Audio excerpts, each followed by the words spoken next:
And with respect to trees, there are trees you see in the store. There are trees that have themed decorations and such. Mine has a lot of symbols of my own story.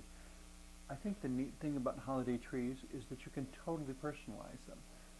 Whatever your beliefs, whatever your faith, whatever your dreams, whatever your aspirations, whatever's important to you, you can create symbols and objects and put them on the tree so that it becomes a celebration of how multidimensional you are and of how the things in which you believe are important to your life, that they're not just optional sorts of things that everybody has to believe something, but that they're beliefs that can guide you toward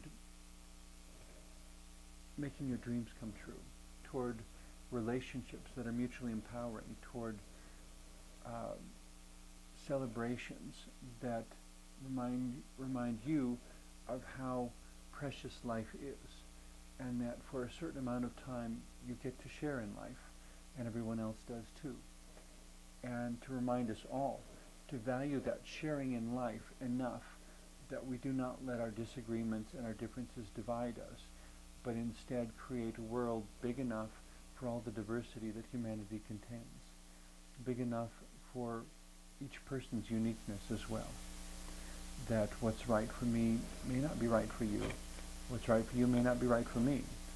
But the important thing is that we each find something that works for us, that is right for us, something that draws us closer to love and to wisdom, to peace between each other in a way that doesn't leave us isolated and disconnected, but in a way that allows us to join hands, even with people who go to a different church or worship in a different way or don't go to church at all, that still there is room for love and peace and friendship and wisdom in the midst of this very complex thing we call humanity.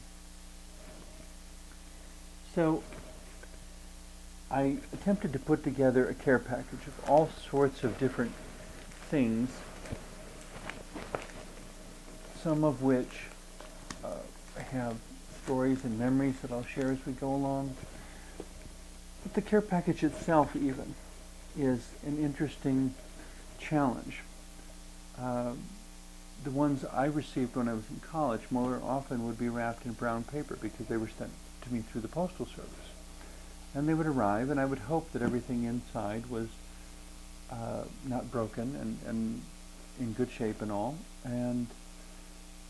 But it would usually be a surprise. I don't know that care packages are ever, or not often anyway, announced. So they show up and they bring this little bit of surprise and a smile to your face, and somebody was thinking of me? I had no idea. I was so busy fighting with assignments and being frustrated by professors that I had no idea somebody cared enough to take some time out to put something together just for me.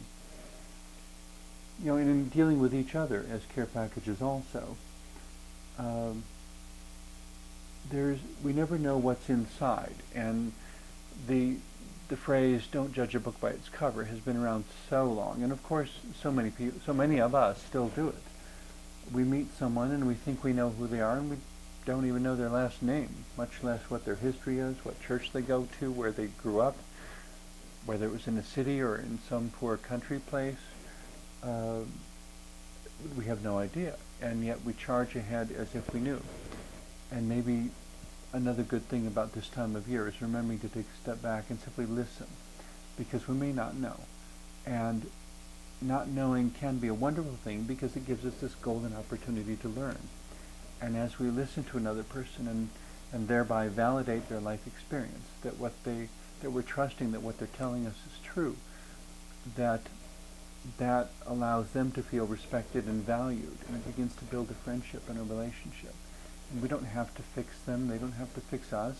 We can simply be together and hold hands in the midst of whatever our life experiences have been, taking whatever comes our way as raw material and transforming it into something wonderful, so that when somebody gives me a basic tree, I can then decorate it.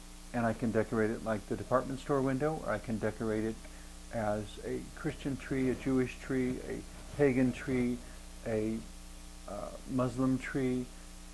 I could decorate it with astronomical symbols and call it an atheist tree for that matter, or an agnostic tree, someone who has no specific religious belief. But somehow I think there's still some part of each of us that is spiritual, something that calls out for symbols and some sort of meaning beyond what we can see, what we can touch, some sense of what makes it right or wrong, or effective or ineffective, what makes a dream worth holding on to, what makes a dream worth believing in.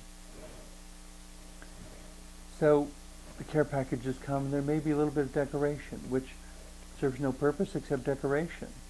But somehow it makes the present more special.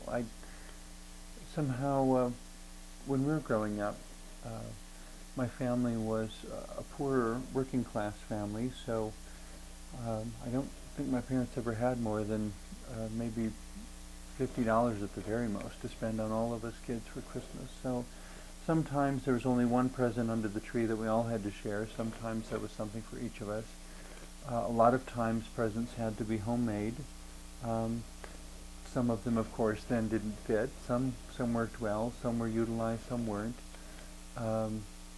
Sometimes people made their best guess and things went a bit awry.